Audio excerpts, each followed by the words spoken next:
On July 2, 2017, an anonymous user shared a chilling post on a 4chan paranormal board, questioning how one moves on after taking the red pill regarding the 2006 volleyball incident. If you're curious about what this incident entails, it's an unsettling and peculiar story. The post alludes to a purported mass shooting that occurred during a high school volleyball game in either South Dakota or Nebraska in 2006, where a gunman allegedly killed 14 people. But here's where it gets bizarre. If you attempt to find any information about this event online, you'll come up empty-handed. No news articles, no official casualty reports, absolutely nothing. Instead, you'll encounter conspiracy theory websites and the odd Reddit post pondering whether it even took place. It's as if the entire event either never happened or has somehow been erased from existence. Nonetheless, many individuals claim to recall hearing about the incident. Some even assert they were at Mount Rushmore around that time and caught a radio report on it. For a long time, the only piece of evidence available online was a still frame from a home video, purportedly filmed just before the event, which was marked with the date September 27, 2006. That was until an ordinary gamer, a YouTuber known for exploring dark web mysteries, stumbled upon additional evidence. While navigating a late-night forum on a site reminiscent of 4chan, he discovered grisly images of a bloodied school gym, allegedly taken shortly after the shooting had occurred. I honestly feel like I should have known about this. I mean, is it really a conspiracy, or is it just actual death footage? Unless this is from a movie we're unaware of, this is just chilling. We're only 5 minutes into this recording and already we're dealing with such horrific content. In the bottom right corner of the footage, the text clearly states CBI not for release, and I'll do my best to show that while blurring everything else. This has sparked some wild theories circulating online. According to the most popular one, the incident did happen but was subsequently covered up by the US government. As the story goes, the government was attempting to assassinate someone who was attending that high school volleyball game. Things went horribly wrong, and many young volleyball players were caught in the crossfire. To avoid a massive public backlash, the government allegedly instructed the media not to cover the event and even paid the victims' families to remain silent. While the US government is no stranger to covering up the truth, I have to admit, this theory seems quite far-fetched. Keeping something this significant under wraps for so long feels pretty implausible. At some point, you'd think the truth would slip through the cracks.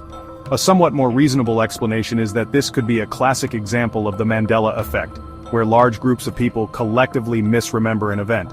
Coincidentally, I did discover a similar incident that occurred in 2006 in that same region. In the Platte Canyon High School situation, 53-year-old Dwayne Roger Morrison took 7 female students hostage, assaulted them, and ultimately shot one of them. This incident also took place on September 27, 2006, which aligns with the date on that alleged photo taken before the volleyball incident. Its location in Colorado might explain why people from the Midwest remember hearing about it on the news.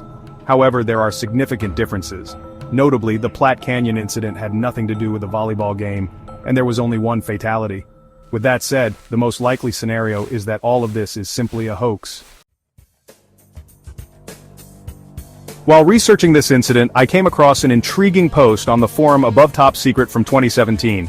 The original poster discussed creating a hoax involving multiple school shootings in 2006 in small towns, with all information regarding these events mysteriously erased from public records. But if that's the case, where did the images that the ordinary gamer stumbled upon originate from? Considering it's been over 7 years since this first surfaced online, it seems unlikely we'll ever uncover the truth behind this disturbing internet rabbit hole known as grave robbing for morons. On August 8, 2014, a user named SimonPRJ uploaded a video to YouTube titled Grave Robbing for Morons. This was a digital re-upload of a very old VHS tape, and it's an incredibly chilling piece of footage. In the video, a young man goes into graphic detail on how to rob graves and sell the remains on the black market. He instructs viewers with unsettling precision, saying things like, grab it by the eyes or the nose, pull it out, stick your finger all the way in. There's nothing in there that will hurt you. Just make sure there's nothing that can harm you. Do not be afraid, pull it out like that. Don't pull it by the teeth or else they'll break, and you'll end up with holes. What makes this video even more disturbing is the mystery surrounding it. To this day, the identity of the man in the video remains unknown, and no one has stepped forward to claim responsibility for its creation. This has divided the internet into two fiercely opposing camps. Some believe this is authentic footage of a real grave robber, while others argue it's merely an obscure horror short created for shock value. Interestingly, during my research on this topic, I found evidence supporting both theories. One undeniable fact is that the original video is extremely old. The earliest reference to its title, Grave Robbing for Morons, comes from a now-defunct online store for horror VHS tapes called Shocking Videos. This website listed the tape for sale in April 2003, describing it as genuine camcorder footage of a drunken teenage stutterer giving a half-hour lecture on how to steal body parts from graveyards for fun and profit, all while holding a fresh, rotting skull. That said, the original video likely dates back to the late 80s. About 5 minutes and 43 seconds into the footage, we can clearly see the VHS box for the 1987 film, Evil Dead 2. To narrow it down further, an issue of Horror FX magazine is visible in the bottom left corner at the same time. This specific cover was part of a unique Fangoria Horror Magazine edition released in July 1989, suggesting that the video was probably shot around that year. The horror memorabilia scattered throughout the footage implies that whoever created this video was likely a die-hard horror fan, trying to craft something creepy for the thrill of it. While much of the gruesome advice offered in the video feels very authentic, such as tips on how to remove a skull from a body that hasn't fully decomposed, there are also moments that come off as extremely goofy. For instance, the host suggests, "Never leave witnesses. If you have to knock them out that way."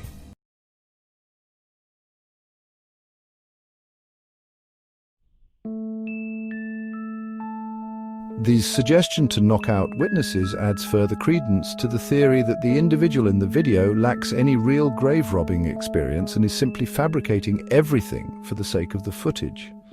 On the other hand, some argue that the skull displayed in the video appears too detailed to be fake. The inconsistencies in the advice given could potentially be explained by the theory that this was likely his first attempt at grave robbing. He might have been embellishing his knowledge to sound more credible than he actually was. However, things take a more eerie turn toward the end of the tape when the man nearly mumbles his full name but abruptly stops before revealing his entire last name. He hints, "Okay, this was made by Anthony." Well, as a matter of fact, let's forget the last name. In 1999, a man named Anthony Kassam Massima was arrested in New York for stealing an expensive stained glass window from a cemetery. There's a real possibility that this could be the same individual behind the Grave Robbing for Morons guide. However, several inconsistencies suggest otherwise. For instance, I found no charges against Anthony Kassam Massima related to the desecration of bodies. He seemed more focused on stealing valuable artifacts like stained glass. Moreover, Massima was 40 years old when he was arrested in 1999, so if he made the tape, he would have been around 30 at the time. Given the young appearance of the person in the video, that seems highly unlikely. I also encountered a couple more theories, but most of them lead to dead ends. One theory posits that the man in the video might be Craig A. Bradley, who was arrested in 1995 for stealing human remains from a cemetery in upstate New York. Bradley would have been about 24 years old when the grave robbing video was filmed, which aligns with the young look of the individual in the tape. He even bears a slight resemblance to him. However, the issue with this theory is that Craig doesn't exhibit the noticeable stutter prominent in the original video. The speaker in the video states, usually, winter months I'm laid off, so winter months I don't usually pay to dig for you and everything. So you dig, and your friend digs, and then another friend digs. You have to find some place really secluded so that way there's no interruption. Now, it's conceivable that he could have faked the stutter for some reason, but many on the internet find that highly unlikely given how authentic it feels. Whether he's a grave robber or an actor, that stutter seems very real. I've known several people with severe stutters, and it's such a specific, uncontrollable behavior that it's difficult to fake. The stutter in this video feels unique and authentic. I've never seen an actor in a film replicate a stutter that felt this genuine. It's possible that one day the person seen in the video will come forward and reveal the truth, but for now we remain in the dark about their identity and whether this incredibly realistic-looking grave-robbing video is genuine. Now, let's shift gears to a different phenomenon: strange sounds in the sky. Over the past 50 years, there have been numerous reports of people hearing mysterious noises emanating from the sky. In some cases, the sounds resemble screeching metal, akin to someone dragging heavy furniture across a floor. However, the most commonly reported noise is a low-frequency hum that seems to linger in certain areas. Those who can hear these sounds describe them as omnipresent and extremely irritating. According to the BBC, this humming noise has even been linked to at least one individual ending their own life in the UK. While it's likely that many of the reports about mysterious humming are legitimate, we will delve into the details shortly. However, it's important to note that many claims can either be easily explained or are outright fake. For instance, the metallic screeching noises could simply originate from a nearby railroad where a long freight train rounds a corner and creates vibrations. Some of these trains can be incredibly lengthy and may take several minutes to pass. Similarly, in another video you can hear what sounds like an extremely loud trumpet.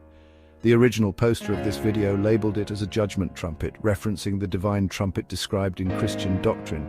However, considering the poor weather conditions depicted in the footage, it's likely just a malfunctioning tornado siren. Additionally, some of these videos are outright fakes, with the mysterious sounds edited in to attract views. Notice how the birds in the area appear completely unaffected by the loud, ominous noise, which would be unlikely if the sound were genuinely overwhelming the environment. Birds have sharper hearing than humans and would likely react to such disturbances. That said, there are still thousands of reports from people that cannot be easily debunked or labeled as fake.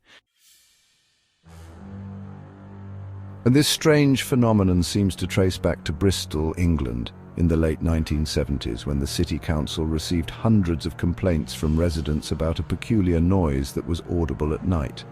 One local newspaper even posed the question to its readers: "Have you heard the hum?" Nearly 800 people responded affirmatively. French scientists at the time suggested that the sound might originate from the ocean, theorizing that continuous waves could be vibrating the ocean floor. While this explanation may have been valid for Bristol, as time progressed, more and more people around the globe began reporting these disturbing humming noises.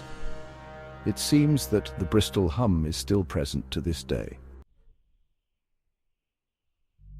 There are numerous theories attempting to explain this bizarre global phenomenon, some of which delve into truly far-fetched conspiracies involving aliens or secret underground civilizations in a hollow earth.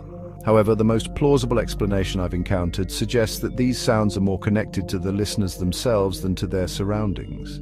Factors like hypersensitivity in hearing and early signs of hearing issues such as tinnitus could play a significant role. Additionally, increasing levels of anxiety and stress may also contribute to this phenomenon.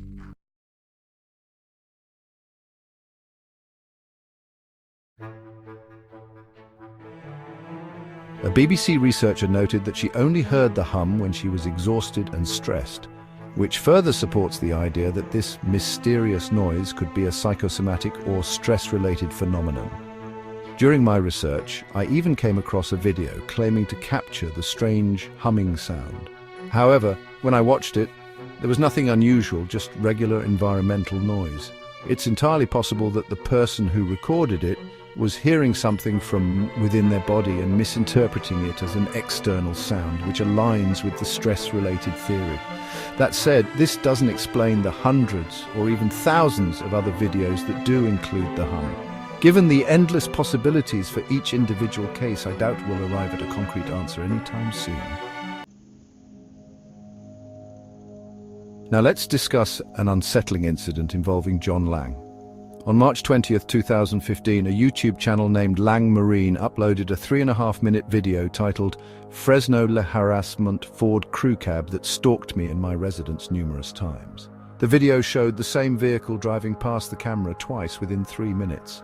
The uploader, a 51-year-old former Marine named John Lang, lived in Fresno, California. The footage came from a security camera he had installed outside his home, and in the description of the video, he provided much-needed context about this oddly disturbing encounter.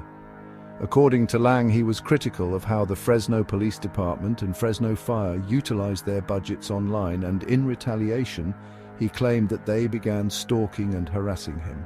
He alleged that the Ford truck seen in his video belonged to either the Fresno Police Department or the sheriff's office. The following day, he uploaded another video showing a man walking his dog outside his home. The video depicted the dog and its owner stopping in front of Lang's residence for a few moments before moving on. Nothing particularly unusual. However, Lang asserted that the individual in the video was a plainclothes police officer conditioning his dog so it wouldn't attack if the same officer were to break into his home later. Over the next 10 months, Lang continued to post videos capturing what he considered suspicious activity on his security cameras. These included footage of a man in plain clothes approaching his home, glancing around and then quickly walking away, as well as a police truck stopping outside his house for a brief time before driving off. Perhaps the most disturbing video featured a mysterious black van that stopped outside his home, where the occupants filmed the residence with a massive camera for about 30 seconds before speeding away. Lang claimed that the device in their hands was a thermal imaging sensor, and they were attempting to determine whether or not he was home. By January 2016, Lang had become fully convinced that the Fresno police were planning an assassination. On January 16th, he posted a video about a cleaning company van parked outside his home. In the description, he ominously wrote, "If I turn up missing or dead tomorrow, remember this van. I think I saw a couple of guys sneak out the side door and into the building when it was parked in the carport this afternoon. I've been causing the city of Fresno a lot of problems recently, which I now regret." Unfortunately, this would be the last video Lang would post on YouTube. Just a few days later, firefighters discovered him dead inside a burning home, with multiple stab wounds on his body. This news was tragic for those following the story, but it was only the beginning of a much larger conspiracy.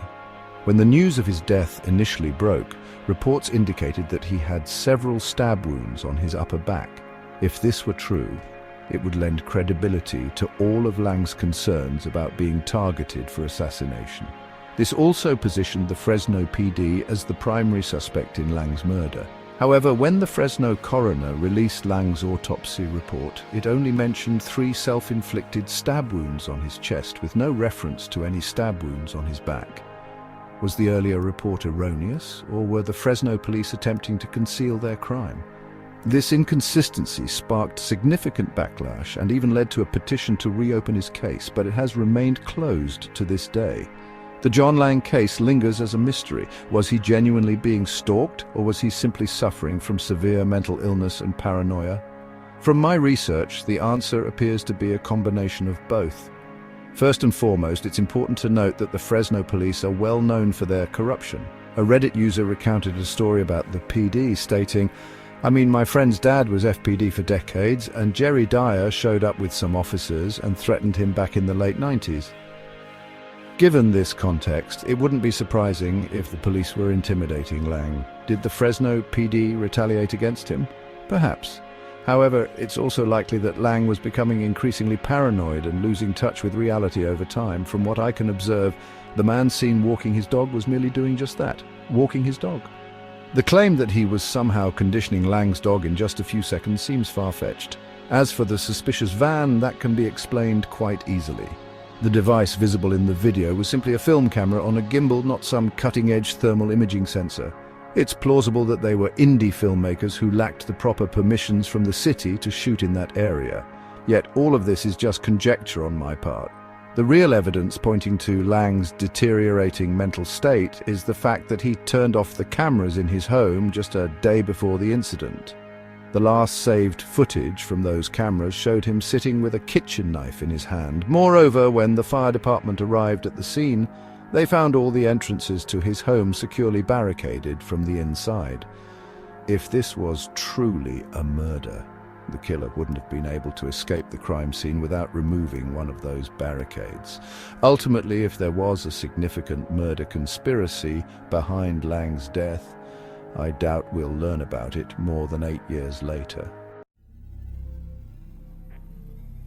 Now let's discuss a bizarre incident involving a toy known as the Evil Stick. In November 2014, Nicole Allen purchased this pink princess wand for her 2-year-old daughter at a dollar store on Lyon Avenue in Kettering. The name Evil Stick is strange enough on its own and likely went unnoticed by Nicole. The wand also promised features like luster, beauty, and wonderful music. The box art featured Sakura Kinomoto, the protagonist of the popular Japanese animated series Cardcaptor Sakura. In the show, Sakura is essentially a magical princess, which might have made the product seem even more innocent and appealing to Nicole. However, she couldn't have been more mistaken. The inclusion of Sakura's character on the box suggested an Asian origin for the product. Looking back, The Evil Stick does have a small, really small resemblance to one of the wands Sakura uses in the show. But the Evil Stick was undoubtedly a bootleg version of a product that should have looked something like this had it been authentic. Yet, the Evil Stick was much more sinister than just being a poorly made imitation. Unlike its official counterparts, the manufacturers of the bootleg wand had free rein to do whatever they wanted, and what they chose to do with that freedom was utterly disturbing. The top of the wand was fitted with shiny foil, likely intended to imitate the glittering star on the official wand. However, beneath that foil was an alarming image. When Nicole's daughter accidentally removed the foil while playing with the wand, she was confronted with a horrifying image of a creepy-looking woman slitting her own wrist. This was likely petrifying for the little girl. But that wasn't all. When you pressed the button on the wand, instead of the promised wonderful music, it emitted a haunting laugh. This action also activated a light behind the disturbing image, meaning the little girl likely saw it even if she hadn't removed the foil. When Nicole discovered the unsettling truth, she made her findings public in hopes of getting this creepy toy banned from shelves. News coverage of the Evil Stick quickly went viral, but the toy remained as mysterious as it was creepy. The disturbing image hidden within the wand was traced back to the French photographer Rare Butcher Ludwig, known for creating nightmarish artworks that are often too graphic for YouTube. Even a brief glance at his work is enough to trigger a fight-or-flight response. As for why the grotesque, horror-filled imagery of his photographs was stolen to be included in a children's toy, no one knows for certain. The only other piece of information uncovered about the Evil Stick was that it was manufactured in China. There was no mention of the manufacturer on the packaging, and even after searching the Universal Product Code embedded in its barcode, I couldn't find any relevant information. This incident leaves us wondering what other disturbing mysteries might be hidden inside cheap children's toys.